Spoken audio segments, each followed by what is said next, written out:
Hello, I'm Linda Smith. At Charlestown Shopping Square today, a few colourful Bicentennial celebrations got underway and it seemed everyone wanted to get in on the act. For all the news, join us tonight at 6.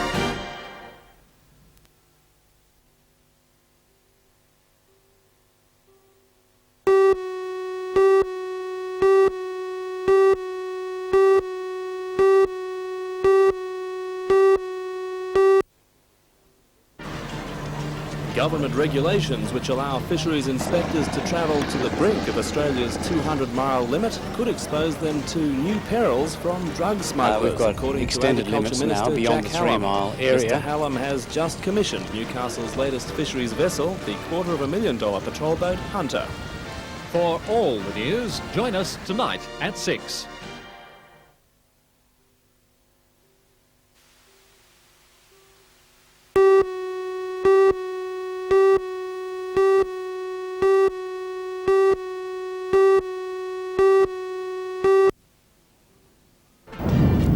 We'll bring you the story of the Hunter District Water Board being given a 1-year curfew to radically reduce the level of phosphorus discharged into Lake Macquarie. But the board says this may force it to act before the most effective treatment method is determined. For all the news, join us tonight at 6.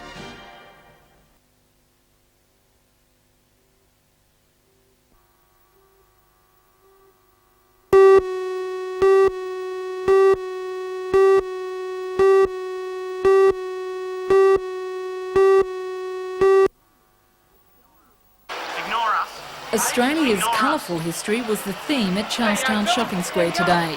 Employees and employers joined forces, taking part in the dress-up competition organised by the management. There were 2 special attractions, a huge Australia-shaped bicentennial cake and Bruce Barry, better known as George Baxter from the television series The Flying Doctors. Taking the honours, Bruce helped to get the party underway, cheered on by fans. This week, an exhibition featuring the work of the Flying Doctors service has been on display.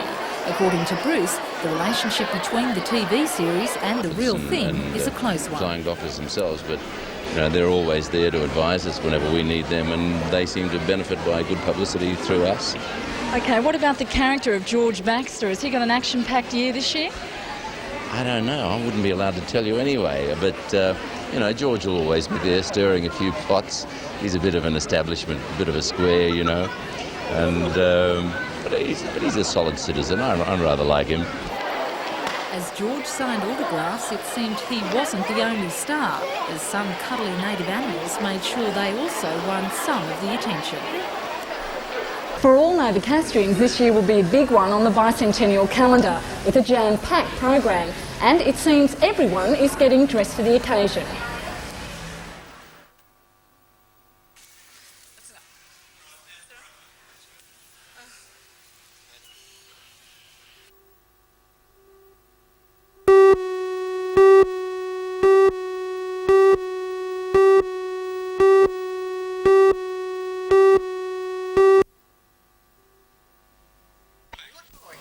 The exhibition marks the culmination of years of dedicated work. Today, last-minute touch-ups were made in time for the official opening tonight. There are more than 50 bed quilts on display. Ranging from baby quilts to the grand king-size bed covers, the colourful pieces show off the intricate design and detail of the craft. As a bicentennial gift to the city, the Novocastrian Quilters group has worked for the past 2 years on 2 huge wall hangings, using the technique of applique and quilting. The first is titled Effervescence. It depicts the images of early education as seen through the eyes of schoolchildren. Measuring 5 metres by 1 metre, the huge story page will be hung in the Education Department State Office building in Bull Street. The other wall hanging is titled Images of Newcastle, and its permanent home will soon be the city's Supreme Court.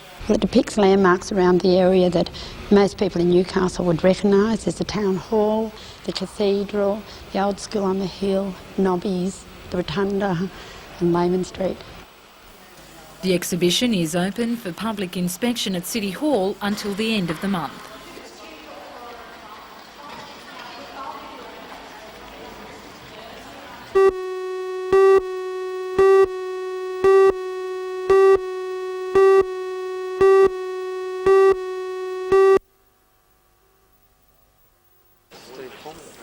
Today it was a happy Max Fox who told us that the summons, along with supporting affidavits, had been served on Henjack at a Canberra training run last night. The Knights have a contract signed by Henjack to play for them for the next 2 years, but Henjack says it is not binding and intends playing with the Raiders. We're calling for, firstly, that he specifically perform his contract with the Newcastle Knights, or in the alternative, if he doesn't do that, that the court award damages for his breach of the contract. And then thirdly, that if he breaks his contract or doesn't pay the damages, he be restrained from playing rugby league until he does so. And that restraint would extend to playing rugby league for any rugby league club in the world. Meanwhile, the Knights today announced a $75,000 3-year sponsorship from local company Oak to promote the sport at junior level. Part of the funding goes towards a 3-day camp starting today to develop the skills of the Knights' most talented 15 to 18-year-old players.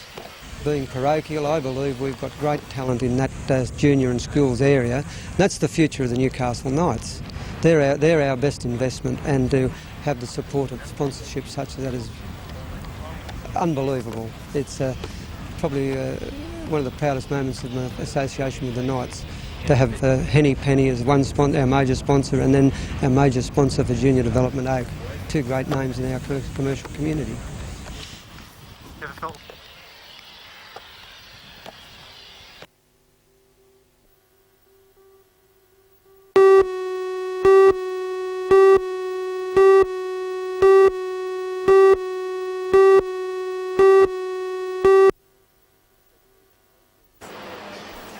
The 7-metre cake will be the centrepiece of tomorrow's longest birthday celebrations. The first slice will be cut by Newcastle's Lord Mayor at midday tomorrow, signalling the start of revelries involving more than 40,000 people spread along 4 kilometres from Merriweather Street to King Edward Park. Naturally, a long party needed a suitably long cake, and the kitchen staff of Royal Newcastle Hospital Nurses Home were only too happy to oblige. They baked 60 fruitcakes to create this culinary colossus, now being iced by community volunteers. Slices will be sold to raise money for the hospital's hydrotherapy unit. But before the cake goes to the public, it had to be tasted. That job went to Bernard King, who found the icing hard to resist.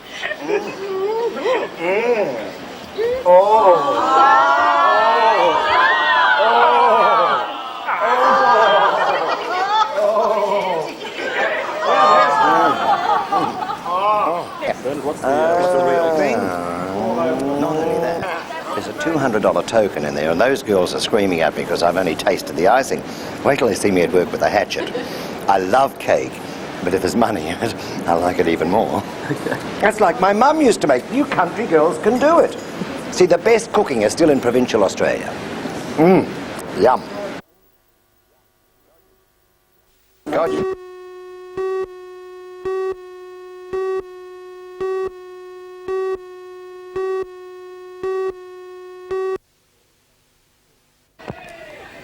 The boys, aged from 12 to 16, come from all over New South Wales.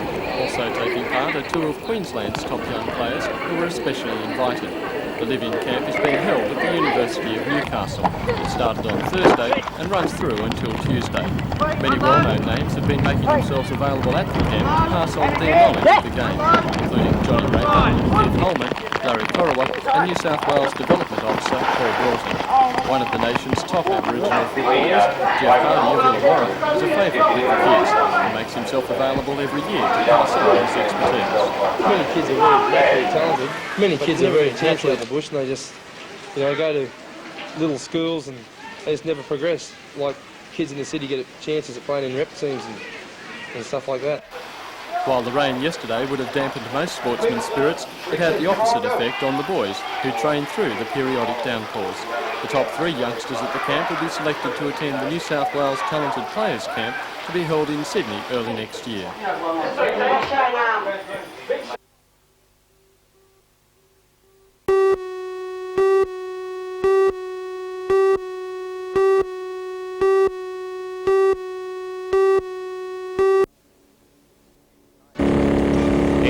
News at 6. Fennell Bay barefoot water skier Peter Welland has won his 3rd straight Australian Masters title near Canberra. Although unfit, Welland still proved too good. For all the news, join us tonight at 6.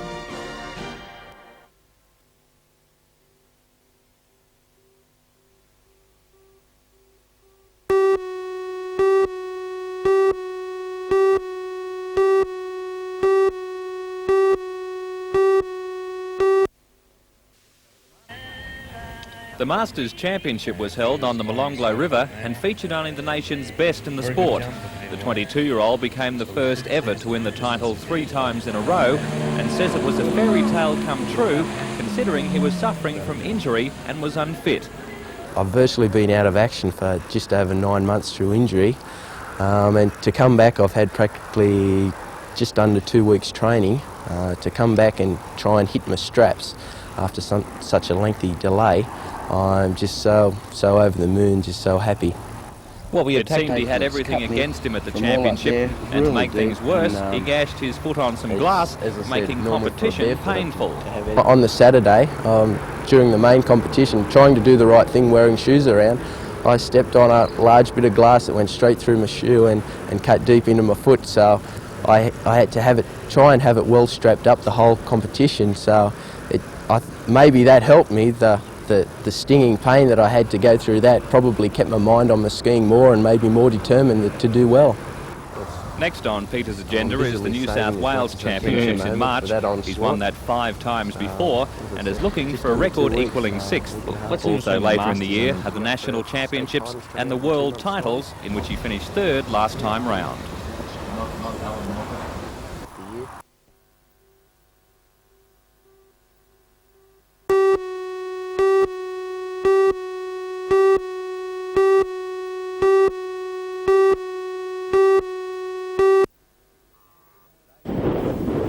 Today being the 3rd and final day of the championship, the field had been cut to 60 for the final 36 holes.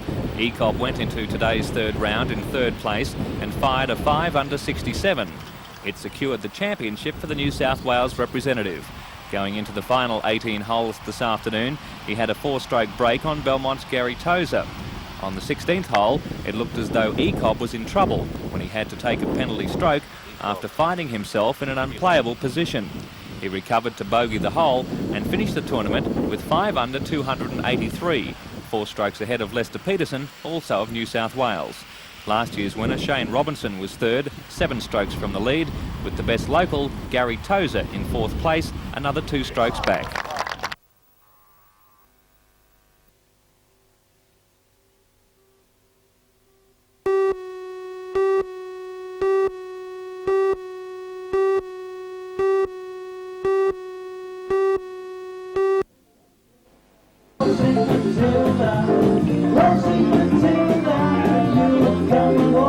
Organisers say today had all the perfect ingredients to celebrate the nation's 200th birthday in style.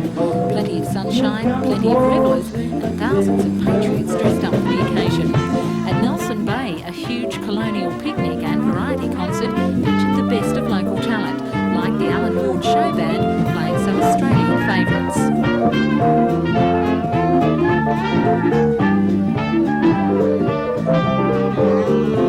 Sideshow stalls sold Australiana knickknacks, including Colonial mice, believed to have sailed over on the first fleet. A few well-known local politicians handed out national flags, while other partygoers preferred to enjoy the festivities in comfort. At Raymond Terrace, private picnickers continued celebrating late into the afternoon following the huge breakfast at the showground. Making the occasion true blue, gum trees, Vegemite jars, dampers, a few native friends and the odd brew helped to coax everyone into the right spirit. Although the Bicentenary marks 200 years of white settlement, the feeling among many is that the year-long celebration should be shared by everyone. So I'm proud to be an Australian, and I think it is for all Australians, Aborigine, black and white. At Cessnock, the civic ceremony in the City Hall was followed by the announcement of the champion beard group. The prize was jointly awarded to locals Jack Parks and Peter Vernon. Both men then took starring roles in the local theatre group's rendition of the great Australian fable, The Man from Ireland.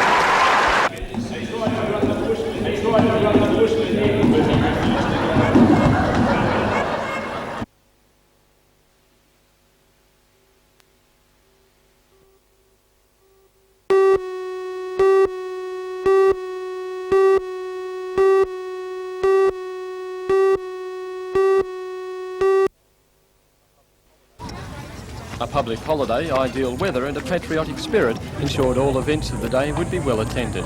First for many was a commemorative service, the major one for the region held in a packed cathedral in Newcastle. Then there were any number of options. In Newcastle, the main event was a colonial picnic in King Edward Park. Thousands turned out to enjoy the sunshine and some interesting, if not exactly colonial, entertainment. Huge crowds also gathered in Nelson Bay for a colonial picnic and variety concert. Colonial dress was of course the order of the day, and local musicians ensured everyone was in the right historical frame of mind.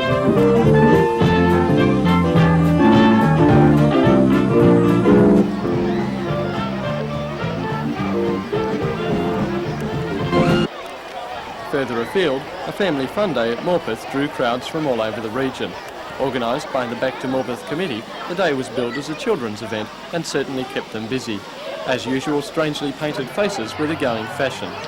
As well as the numerous regular rides, there was also the chance to sign an enormous birthday card.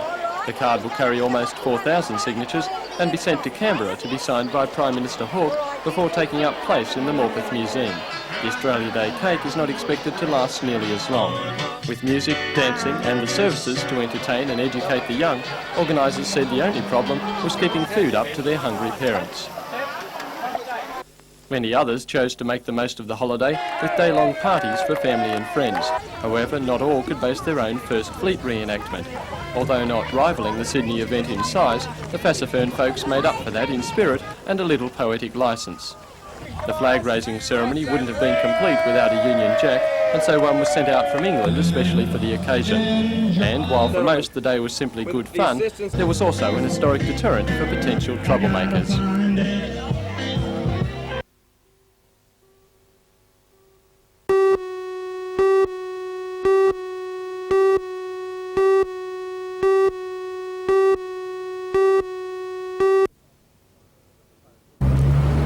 The proposal is for Council to take over land at the corner of King and Wolfe Streets, presently owned by the Anglican Church, in exchange for council-owned properties in Anderson Road, Newhampton, and Parry Street, Cooks Hill. The church land was independently valued at between $210,000 and $300,000. At the time, in September, Independent Alderman John Tate, supported by Alderman Vic Bell, said this greatly undervalued the Council's properties. The Independents said the Council was acting with undue haste, and they called for an inquiry. An official investigation has now been completed, with the Minister, Janice Crozio, saying the land exchange is entirely a matter for the Council to decide. However, Alderman Bell said he would expect a further report to be forwarded to Council by the Town Clerk before the negotiations with the Church, frozen since September, could continue.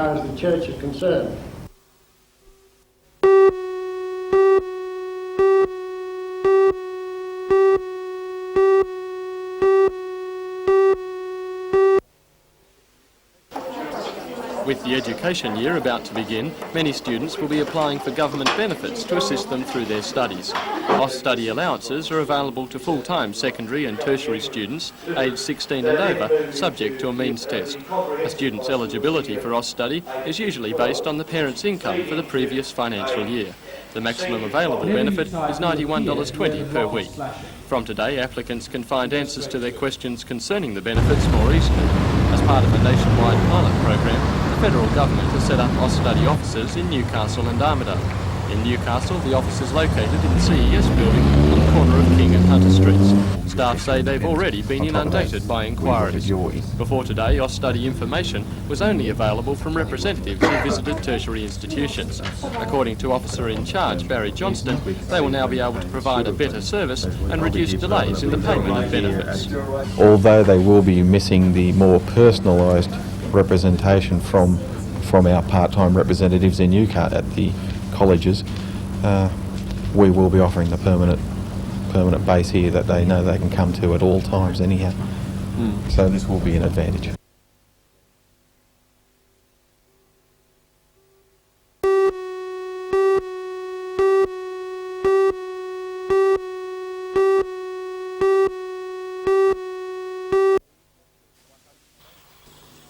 $180 employees lost their jobs when the Maitland Abattoir closed in June last year. Many of the former workers believed the area could support a smaller abattoir. They tried unsuccessfully to buy the Metre meats plant and then set up a workers' cooperative with a view to building their own. With donations from the State Workers Cooperative Program, the Maitland City Council and the Department of Industry, they commissioned a $16,000 feasibility study. The major part of that study is now complete, and the consultants have given the go-ahead to a Class 1 abattoir employing between 60 and 70 people. The proposed site for the plant is on council-owned land next to the Maitland sale yards. Chairman of the Maitland Abattoir Task Force, Malcolm Rogers, says the study still needs to look at budgeting and cash flow in greater detail, but he is confident that finances to fund the venture can be found.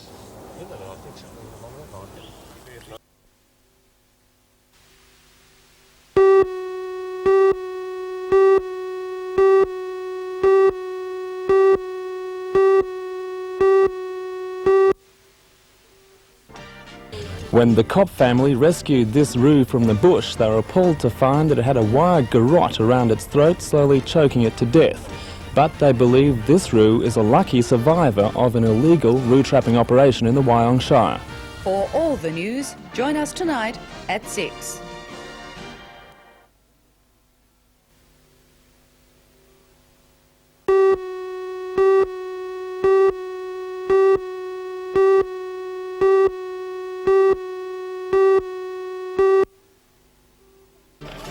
Good afternoon, I'm Belinda Borisode.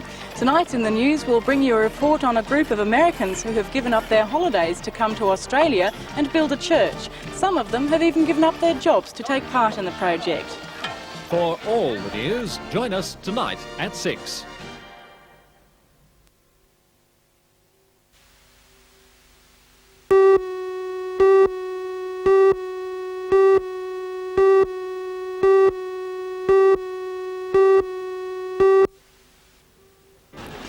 Good afternoon, I'm Belinda Borisode.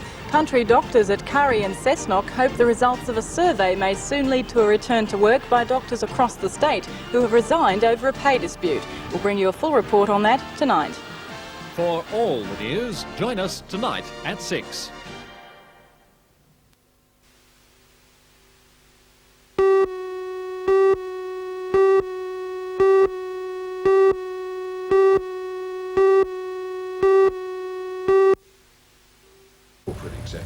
Bugging devices conjure up images of James Bond or MI5, a world away from the concerns of Newcastle. But according to Richard Jennings, manager of Webster's Investigations Corporate Security Division, there's been a dramatic upsurge in espionage of this type occurring in the city in recent months. Mr Jennings claims engineering companies in the area have become the main targets, and it appears to be related to major contracts that are in the pipeline. Traditionally, it has always been financial institutions and that sort of place, but at this moment in time there seems to be a great upsurge with engineering companies in particular, which we believe has got something to do with major tenders that they may be involved in at this moment in time. According to Mr Jennings, companies in the area are unlikely to be commissioning the work, but may be approached by freelance operators who offer to sell the information for a relatively small fee. I don't think that most companies would actually institute such a thing or have it pay for it to happen, but there are a number of freelance people floating around that will try and get this type of information and then simply sell it to whoever's the highest bidder. Is there any possibility that they could be